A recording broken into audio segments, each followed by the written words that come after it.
Bonsoir à tous. Dans ce journal, la promotion de l'intelligence artificielle par deux partenaires du monde de la société civile à Abou-Mekalavi, l'ONG Bénin Excellence et la Fondation Odon Valley ont convié jeunes et organisations passionnées par les technologies et les machines intelligentes.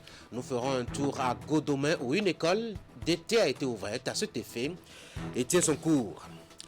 Demain, c'est la fête de la Tabaski. Elle sera bien belle chez certains malades et autres acteurs du Centre national hospitalier universitaire de Cotonou. L'organisation internationale musulmane, la Jahmat islamique Ahmadiyya, est allée leur offrir de quoi faire le sacrifice à Allah pour la fête. On en fera le point. Du sport et précisément du football dans cette session de l'information. Et vers la fin, avec le tournoi initié au titre des vacances dans l'arrondissement de Semekoji de la commune du même nom. Le promoteur de cette fête de football, c'est Cyril Kouzonhwe. Vous allez mieux le connaître dans un instant. Voilà pour les titres de ce journal, donc bienvenue au journal du soir sur Canal 3 Bénin. Justement, le Bénin qui veut se faire aussi, en tout cas, faire rattraper son petit retard. L'âge, faut-il dire, qu'il sépare des autres nations qui sont depuis la promotion de l'intelligence artificielle. Ces deux organisations de la société civile qui se sont donné la main pour booster l'hégémonie des technologies et des machines dans la vie humaine au Bénin. Elles ont lancé une école d'été à cet effet. Narcisse Alancé, Moufid Sabo. Sur la grande cour de la Fondation Odon Valley, une forte mobilisation autour d'une initiative inédite en matière de pédagogie au Bénin. Il s'agit d'une école d'été pour une formation en intelligence artificielle initiée par l'organisation non gouvernementale Bénin Excellence. À l'instar des pays avancés, le Bénin est un pays en pleine mutation numérique. C'est à travers cette puissance matrice qu'est l'intelligence artificielle que nous serons en mesure d'entrer dans la compétition mondiale où les anglo-saxons et les chinois ont déjà investi massivement. Il est donc question d'une révolution technologique avec un ensemble d'outils et de méthodes permettant aux machines d'agir comme des êtres humains. Une école à laquelle plus d'une centaine de jeunes venus de 4 coins du Bénin sont appelés. La formation, elle, sera étalée sur 4 semaines avec des modules comme la programmation, l'apprentissage mathématique et le robotique. Quelqu'un m'a dit lors d'une de mes conférences dans cette bibliothèque que la robotique, ce n'est pas africain, que c'est réservé aux Blancs. Je ne suis pas d'accord. J'aurais aimé pouvoir faire décoller un drone de la bibliothèque de Ita et le faire atterrir ici, sans aucune commande humaine, pour que ce drone livre une lettre. Mais malheureusement, nous ne pourrons pas le faire parce qu'il faudrait une autorisation du ministère de la Défense que nous n'avons pas. Mais nous espérons l'avoir les années à venir et à faire des démonstrations de ce type. Il y a aujourd'hui, chez les jeunes béninois, un désir, je dirais, de révolution tranquille. Ils en ont assez de répéter indéfiniment la même chose. Ils voient que le monde évolue à grande vitesse. Quand le président de la République du Bénin nous a vus à plusieurs reprises, il a beaucoup insisté sur cette importance de la jeunesse. Une jeunesse qui a soif d'un nouveau dynamisme pour mieux faire face aux défis de la mondialisation. Et dans cet élan, l'ONG Bénin Excellence bénéficie du soutien des représentations diplomatiques au Bénin. J'ai d'abord compris que l'intelligence artificielle, que des retardataires comme moi imaginent comme relevant de la science-fiction, que l'intelligence artificielle était bel et bien devenue une réalité. Beaucoup y voient la promesse d'une nouvelle révolution industrielle qui bouleversera notre rapport au travail et à la connaissance. D'autres y voient les prémices d'une intelligence superhumaine, mais quel que soit le regard porté sur l'intelligence artificielle, une réalité s'impose depuis une dizaine d'années. Elle connaît un développement extrêmement rapide. C'est pour cela que nous avons besoin de nous investir ou d'investir dans l'intelligence artificielle. Hier, on disait, si tu ne veux pas la garder viendra à toi. Aujourd'hui, nous pouvons dire que si tu ne veux pas à l'intelligence artificielle viendra à toi. À cette cérémonie d'ouverture, le gouvernement s'est fait représenter par le directeur de cabinet du ministre des Enseignements secondaires, techniques et de la formation professionnelle. Dans son intervention, l'autorité a demandé aux participants de prendre surtout en compte la dimension éthique de cette formation. Cette école d'été prend fin le 13 août prochain. À Thiémé s'est rattrapé vendredi dernier à propos de la célébration de la journée mondiale de la population. Elle a accueilli au titre du département les manifestations officielles consacrées à l'édition 2021 de cette journée. Le thème, un peu long, les droits et les choix sont la réponse. Qu'il s'agisse de baby-boom ou de contrôle de naissance, la solution consiste à donner la priorité à la santé reproductive et aux droits de tous. Geoffroy Messan, Florent Dou pour le point.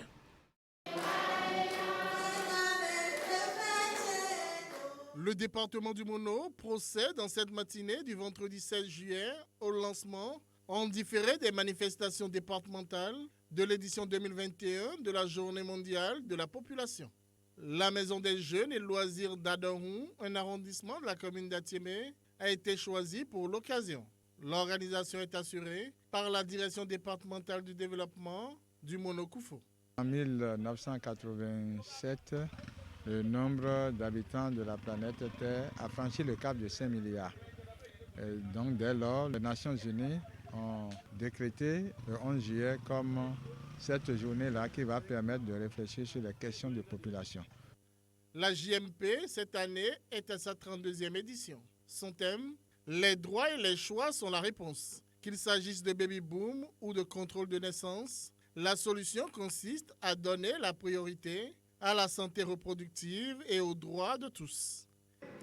La célébration de la 32e édition de la Journée mondiale de la population édition 2021 est un appel pressant pour tous les acteurs de quelque niveau qu'ils soient à s'engager à protéger, au regard du projet SWED, dans un contexte de Covid, les filles et les femmes pour l'autonomisation de la jeune féminine. Le gouvernement s'emploie également à mettre en œuvre plusieurs programmes dans ce sens, notamment la politique holistique de protection sociale 2004-2024, assortie d'un plan d'action dont l'objectif général est de réduire la vulnérabilité face aux risques des populations. Pour le compte de cette année, les populations d'Adorhou ont eu droit à une communication sur le dialogue parents-enfants. Une communication qui a pour objectif de permettre aux parents de briser les barrières qui existent entre eux et leurs enfants afin de discuter de tous les sujets sans tabou. Chaque année, nous parlons surtout de la santé reproductive des adolescents et des jeunes. Donc nous parlons surtout de la santé reproductive.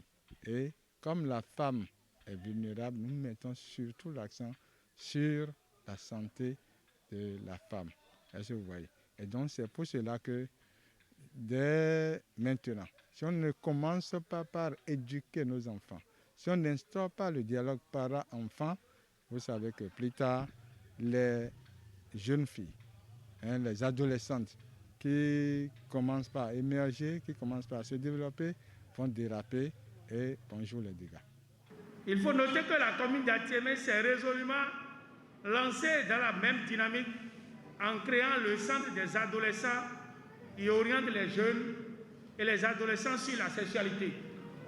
C'est le lieu de remercier Passerelle qui a financé le dit centre. Et permettez-moi de profiter de cette tribune pour faire un clin d'œil à CARE International et Afrique Mutualité qui nous accompagnent fortement dans ce cadre. À la suite de la cérémonie protocolaire, les populations d'Adorhou ont également eu droit à une séance de dépistage gratuit du cancer du col de l'utérus et du cancer du sein.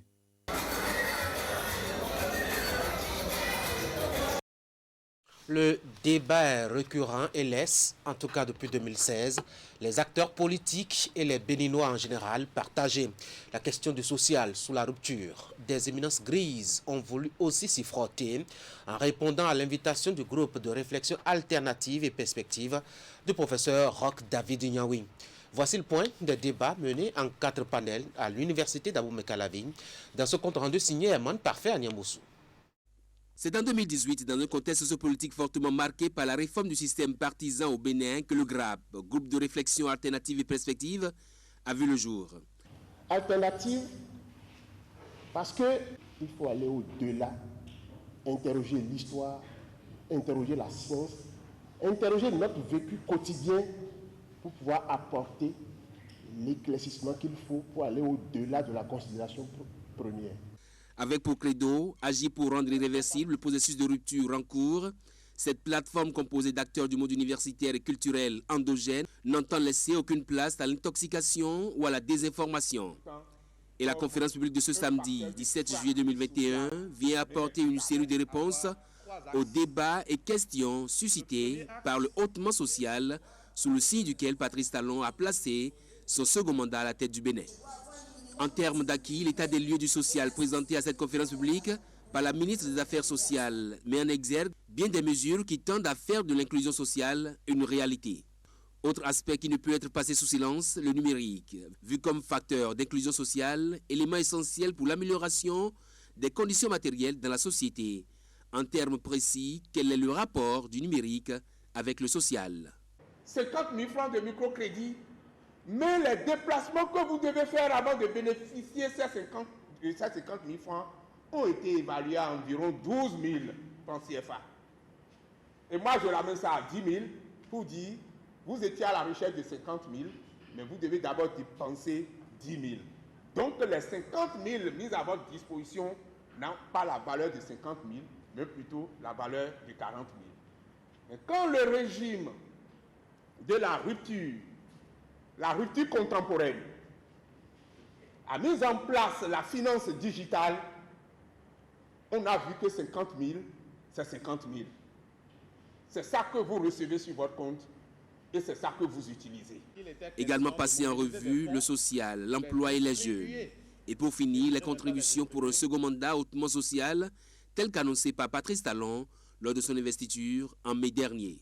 Si nous avons fait quelque chose de fondamentalement social, qui touche tous les Béninois, qu'ils soient enseignants à l'université d'Abomey-Calavi ou qu'ils soient paysans dans le village le plus reculé du Bénin, c'est de sécuriser les recettes de l'État. C'est sécuriser nos impôts. Chacun des Béninois qui met un franc dans la caisse commune a le droit à ce que son argent soit bien géré. Des panels, 4 au total, mais aussi des contributions de l'assistance qui ont ouvert la voie pour des débats enrichissants. À la fin, motif de satisfaction pour professeur Roch David Niaoui, président du GRAP. Chers amis, chers étudiants, mesdames, messieurs, nous allons sortir d'ici et nous allons nous dire que le hautement social est déjà né, que le hautement social, c'est maintenant, que le hautement social, c'est ce développement qui est promulgué, c'est ce hautement social, développement social que nous voulons, que nous voyons, qui est prometteur, qui est directeur. L'assistance a pu se convaincre des nombreux efforts faits et des chantiers ouverts sous le régime de la rupture pour que la marche vers le social soit une réalité pour tous et sans distinction aucune. Une écharpe au cou, la croix de l'honneur fièrement sur la poitrine. Une dizaine de ministres de Patrice Talon sont passés au rang de dignité de Grand Croix pour les uns, commandeurs pour les autres, officiers et chevaliers de l'Ordre national du Bénin pour d'autres encore. Le chef de l'État a voulu ainsi reconnaître et saluer, ont-ils dit, les nombreux sacrifices qu'ils ont consentis pour le développement du Bénin. Teddy Goudala. À cette cérémonie de distinction dans l'Ordre national du Bénin, des ministres du gouvernement et bien d'autres personnalités. Ils sont respectivement élevés au rang de dignité de Grand Croix, commandeurs, officiers et chevaliers de l'Ordre national du Bénin pour service de développement rendu à la nation dans leur secteur respectif. Ce geste est la preuve que nos vies privées sacrifiées pour le sacerdoce du service public est bien perçue et reconnue. La reconnaissance du mérite ne tarit pas le mérite. Notre engagement à poursuivre inlassablement ce sacerdoce au service de tous est ici publiquement renouvelé. Les récipiendaires ont été dénichés par le chef de l'État Patrice Talon, qui a voulu ainsi leur rendre un vibrant hommage. Et c'est le moment pour la vice-présidente de la République de rappeler à l'assistance les mérites de ces hommes et femmes qui ont fait leur preuve dans l'appareil de l'État ces 5 dernières années. Quand on revient sur le parcours et les réalisations de chacun d'entre vous, à vos postes respectifs, on s'incline, comme l'exige notre tradition. Dès lors, on comprend le choix du chef de l'État de continuer, de poursuivre l'œuvre de construction de notre pays avec pratiquement la même équipe, les mêmes hommes et femmes. C'est un exploit inédit que notre mémoire collective fixera et conservera longtemps. Le Bénin est aujourd'hui un modèle de résilience et de bonne gouvernance dans la sous-région grâce aux efforts de ses membres du gouvernement, souligne la grande chancelière. Mariam Chabi Talata a également traduit aux récipiendaires toute sa fierté de les avoir franchis cette étape de la reconnaissance nationale. Un centre de traitement et de valorisation des déchets a ouvert ses portes à l'ADA. C'est un espace mis en place grâce à un partenariat qui implique le Rotary Club International et l'Université d'Abomey-Calavi à travers le centre Valdera du professeur Placide Clédio qu'on ne présente plus dans le domaine au Bénin. L'inauguration du centre a eu lieu samedi dernier devant les représentants des différents partenaires impliqués. Voici le point. L'acte consacre l'ouverture officielle d'un centre de valorisation des déchets dans le sud du Bénin. C'est à l'ADA, le chef-lieu du département de l'Atlantique, qui s'érige désormais en capitale écologique de la partie méridionale du Bénin, de la mise en valeur des déchets produits par les populations. Et ce statut, la ville le doit au Rotary Club International, qui y a mis en partenaire du projet plus de 44 millions de francs CFA. L'organisation internationale n'est pas à son premier acte dans le domaine de la préservation de l'environnement. Nous avons déjà eu à faire des actions sur l'environnement avec le professeur Clédio et il s'agissait de donner des cours à des étudiants qui venaient des cités lacustres parce qu'en ce temps-là, nous avions implanté un grand projet dénommé Eau potable pour l'Afrique. Dans le centre, 2 départements. L'un consacré à la transformation des déchets plastiques ou leur recyclage en éléments utilisables importants comme les pavés et autres. L'autre, par contre, est affecté à la transformation en éléments d'amendement du sol pour booster l'agriculture. Des équipements y sont déjà installés et tournent à plein régime, au grand bonheur du professeur Placide Clédio, directeur du centre Valdera de l'Université d'Abomey-Calavi, l'autre partenaire. L'universitaire est engagé dans le domaine depuis plus de 10 ans maintenant. Donc, c'est les pavés que nous réalisons. Nous déversons chaque année des millions de tonnes de déchets dans nos eaux et sur nos terres. La vision pour une Afrique sans pollution doit interpeller tous, États et dirigeants du secteur privé et société civile, afin que nous puissions mettre en œuvre de manière transparente et exclusive une vision commune et des actions réalistes pour lutter contre toute forme de pollution. Dans une vision d'anticipation, le projet a envisagé un deuxième volet consacré à la formation des jeunes pour assurer une relève dans la récupération et la valorisation des déchets. Une option pour en assurer la pérennité et qui soulage la mairie déjà inscrite dans cette vision-là. Ce projet vient à point nommé car elle vient renforcer la mairie d'Alada qui envisage de faire de la gestion et de la valorisation des déchets, surtout plastiques, son cheval de bataille à l'effet de lutter efficacement contre la pollution de la ville et la dégradation de l'environnement. Ce projet de valorisation des plastiques dans le sud du Bénin que vous venez de financer serait d'une utilité capitale. Nous ne devons pas considérer le plastique comme dangereux. En raison de ces caractéristiques, il a permis d'éliminer divers problèmes de notre vie quotidienne. Également, en termes de coûts. Le Rotary Club Cotonou Marina, qui s'est fait appuyer par d'autres clubs italiens pour accompagner le projet, intervient dans ce domaine de la vie humaine, dont la préservation de la paix et la résolution des conflits, la santé de la mère et de l'enfant, le développement économique et social et maintenant l'environnement. Il est aux côtés de l'université d'Abomey-Calavi pour renverser la tendance de la conquête de l'environnement par les déchets au Bénin. Demain, c'est la fête de la Tabaski. Et les malades du centre hospitalier universitaire de Cotonou ne devraient plus avoir à s'inquiéter. Pour fêter, l'organisation internationale musulmane Jamaat islamique Ahmadiyya est allée leur offrir des moutons. Le partage de la viande de ces ruminants devrait aller aux personnes les plus démunies prioritairement. Tidi Goudalo, Elvis Tonoukoua. Le partage est l'une des recommandations à l'occasion de la fête de Tabaski, encore appelée Eid el-Kébir.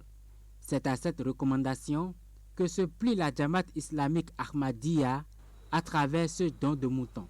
Pour permettre aux personnes démunies de passer aussi de bons moments de la Tabaski, les responsables de la communauté ont entrepris une tournée de distribution de bêtes.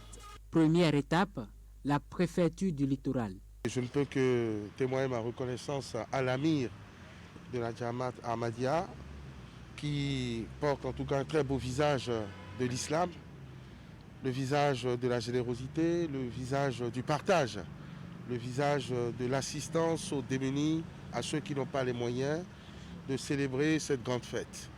Donc nous les remercions, nous appuyons cette initiative qui est devenue maintenant une tradition.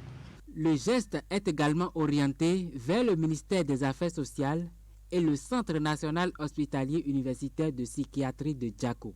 Les responsables de ces lieux sillonnés se chargeront du partage de ces dons au profit des personnes vulnérables. Pour cette symbolique, je voudrais remercier infiniment cette communauté pour ce geste qui lance également la distribution des bêtes en direction et en faveur au bénéfice des groupes vulnérables que le ministère accompagne au niveau des différents départements et des communes. Merci pour tout ce qu'ils font pour l'hôpital et surtout pour les patients. Nous l'avons dit la fois passée à l'occasion de la célébration du Ramadan. Même si je prends les médicaments et que je ne mange pas bien, ce n'est pas évident que je me porte mieux. Et ils ont toujours fait ce travail en appuyant chaque fois l'hôpital au moment des grandes fêtes musulmanes. Nous allons manger ensemble. Amour pour tous, haine pour personne. Donc je vais attirer attention mes frères musulmans.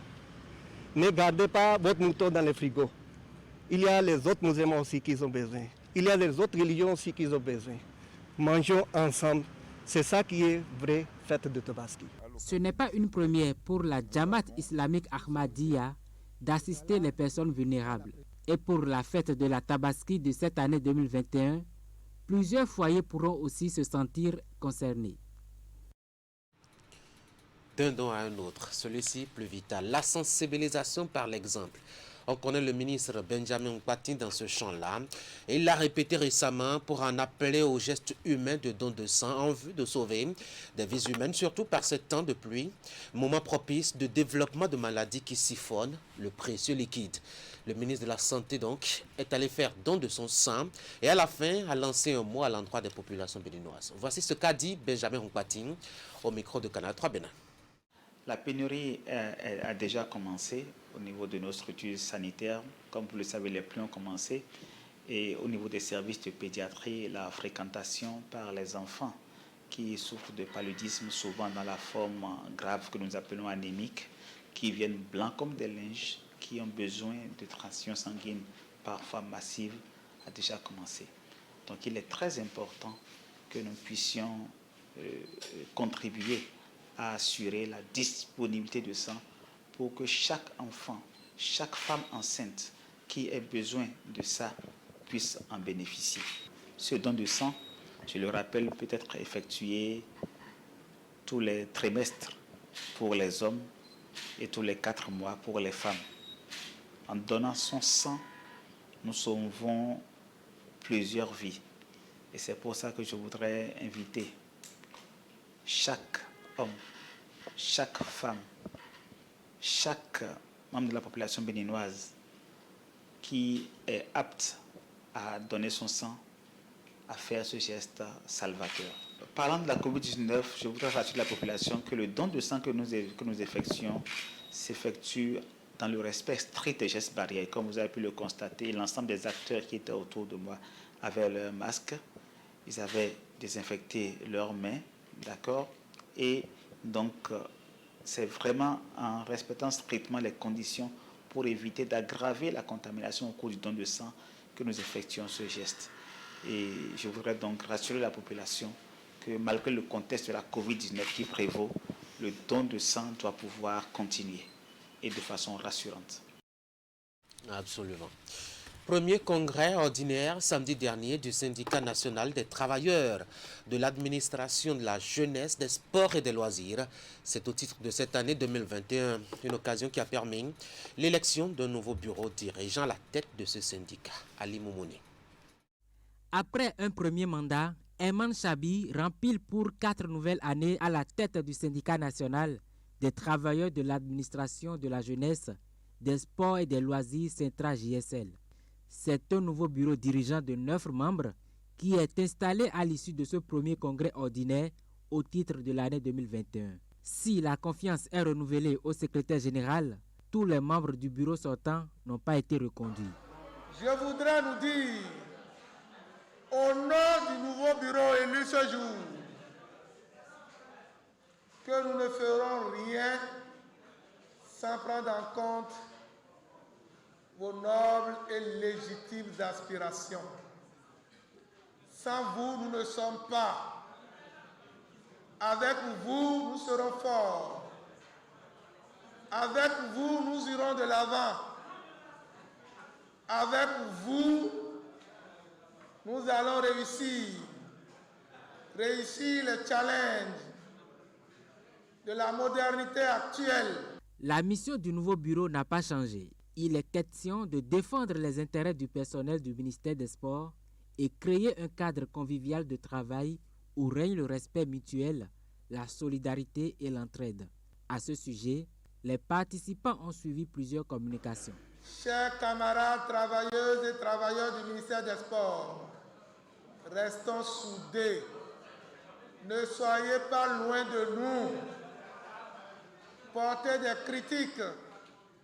Ayez le sens de l'esprit critique et non le sens de l'esprit de critique. Ainsi, le navire dont nous prenons les commandes ce jour ne chavira pas. À l'ouverture du congrès, plusieurs personnalités présentes, dont le ministre des Sports, ont exprimé leur soutien aux participants. C'est vrai que nous avons fait quelques petits pas en ce qui concerne l'amélioration des conditions de vie des travailleurs de façon générale et de ceux du Centra JSL en particulier. Mais quand on regarde les performances que nous avons obtenues, si on veut être honnête, on doit reconnaître qu'il reste encore beaucoup de choses à faire.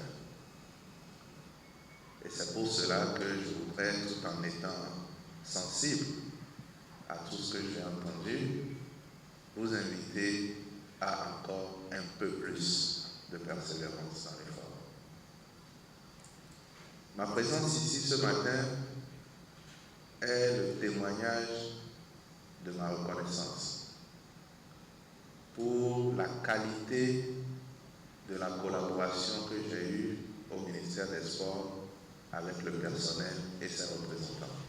Le nouveau bureau du syndicat national des travailleurs de l'administration de la jeunesse, des sports et des loisirs, Centra JSL, prend ainsi les rênes pour un nouveau mandat de 4 ans. Mandat placé sous le signe du grand rassemblement, de l'esprit d'écoute et du sens du militantisme. Les jeunes de Semepodji ont de quoi se distraire sainement maintenant, en tout cas pour les vacances. Un tournoi de football a été lancé à leur profit et plaisir par le chef de l'arrondissement, Cyril Kouzounkwe. Une autre façon, dit-il, de songer au développement de la commune. On fait le point dès le début des rencontres dans ce reportage. Pour cette période des vacances, la jeunesse de Semepodji a de quoi se distraire. Un tournoi de football organisé par le chef d'arrondissement de Semepodji, Cyril Kouzounkwe. Ce tournoi mettra aux prises les 6 villages de l'arrondissement de Semekpodji, à savoir Semeoku, Agongo, Podi-Agué, Agué-Gbago, village Semekpodji et puis Podi-Misrete. Chère population des 6 villages, mon objectif est de vous voir réunis autour d'un événement comme celui-ci.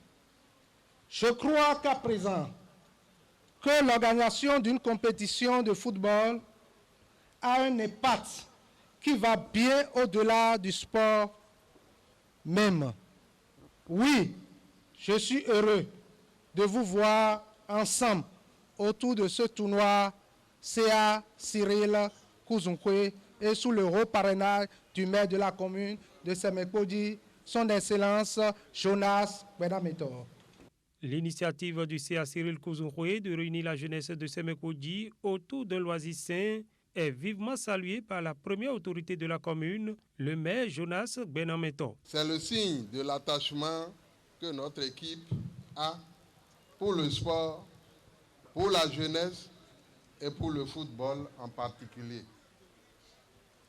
Nous sommes convaincus que l'esprit dans lequel cette compétition est organisée est un esprit de convivialité, dans l'esprit de vous unir, dans l'esprit de vous éloigner d'un certain nombre de vices et de tentations, surtout que nous sommes pendant les vacances où tout est imaginable, où tout est possible. Pour le match inaugural qui a réuni de nombreux amoureux du cuiron, ce sont les équipes de Podi-Misrete en vert et Agué-Gbago en gris qui ont croisé les crampons.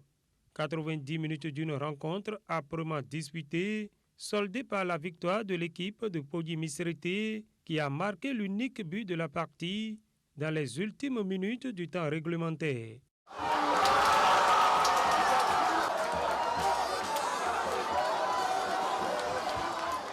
Moi, j'ai aimé vraiment son initiative. C'est une très bonne initiative.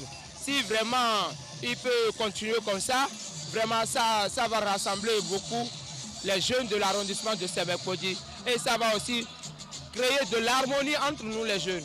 Le chef d'arrondissement Cyril Kouzunkwe souhaite faire de ce tournoi une belle fête et déjà pour permettre aux différentes équipes de participer dans de bonnes conditions, il leur a fait don de jeux de maillots et de ballons. La grande finale de ce tournoi est prévue pour le 15 août prochain.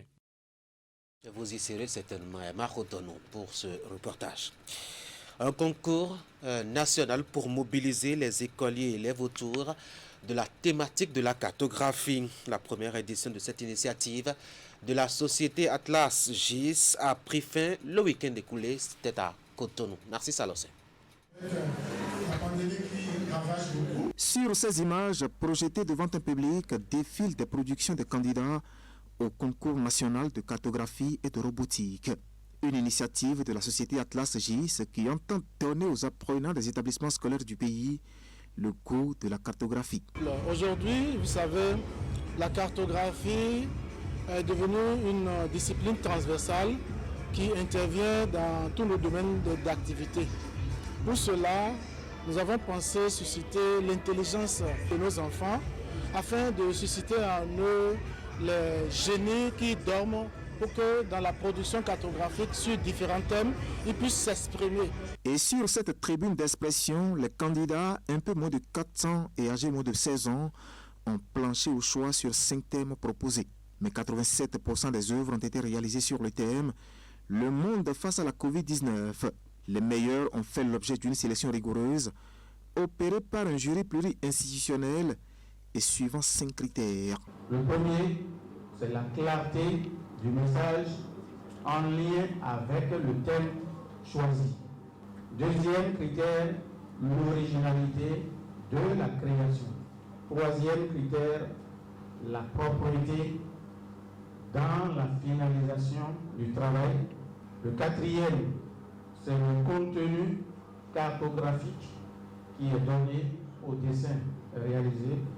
Et le dernier critère, c'est la qualité le dessin. Combinant imagination et langage cartographique, les candidats dans les deux catégories senior et junior ont fait montre d'une ingéniosité inattendue. À travers leurs dessins, les candidats ont su nous donner leur propre vision du monde, exprimer leur opinion sur les thématiques proposées à travers le choix des couleurs, l'agencement des formes, le style, l'expression de la pensée, leur créativité et leur maturité. Les récompenses, elles, ont été à la hauteur des génies exprimés. Dans la catégorie senior, un ordinateur professionnel du domaine de la cartographie a été offert comme premier prix. Sur le tableau des juniors, le premier prix, un vélo VTT, est revenu à Fadel Alimi Abiola du complexe scolaire Bon-Berger de Godomain. Parlant du premier prix, nous en avons toujours reçu à l'intérieur du Bénin, à l'extérieur. Je pense que c'est une bonne initiative et nous allons continuer. On veut aller recevoir ce premier prix à l'extérieur. Je trouve qu'aujourd'hui, nous pouvons faire présenter nos enfants au niveau du concours international de cartographie pour que désormais on parle encore du monde et que le Bénin se révèle davantage à travers ses productions cartographiques. Ceux qui ont occupé les 2e et 3e rangs ont reçu respectivement tablettes et drones. Des prix spéciaux ont été attribués aux autres. Le concours national de cartographie et de robotique a donc vécu dans sa première édition avec de grandes ambitions nourries pour les années à venir. Vieille aujourd'hui d'une 12aine d'années, la société Atlas GIS, initiatrice de ce concours, est spécialisée dans la formation en cartographie et le pilotage des drones. Mesdames et messieurs, ce journal va s'achever. Sachez que ça bouge de plus en plus maintenant au Bénin, côté technologie et développement des machines intelligentes pour suppléer l'homme. L'intelligence artificielle capte l'attention et deux organisations d'Abomey Calavi veulent canaliser les énergies et les élans dans le domaine. Elles ont initié une école d'été actuellement en cours pour rassembler les acteurs intéressés par la question. Une dizaine de collaborateurs de Patrice Talon a été décorés. Ils sont reçus dans divers grades. Patrice Talon a fait savoir qu'il veut par là saluer leurs différents efforts à faire avancer le développement du Bénin à ses côtés. Teddy Goudalo est allé voir comment ça s'est passé. Il nous en a rendu compte. Et puis demain, c'est la fête de la Tabaski. Au plus court, la fête du mouton. Il y aura de la viande de mouton au Centre national hospitalier universitaire, en tout cas pour les plus démunis. Une organisation internationale musulmane est allée faire offrande de moutons au centre pour le sacrifice et la distribution de la viande. Je vous le rappelle, ce sera demain. C'est la fin de ce journal. Merci de m'avoir suivi. Bonne fête de Tabaski à tous les musulmans de Bénin. Bonsoir et à demain.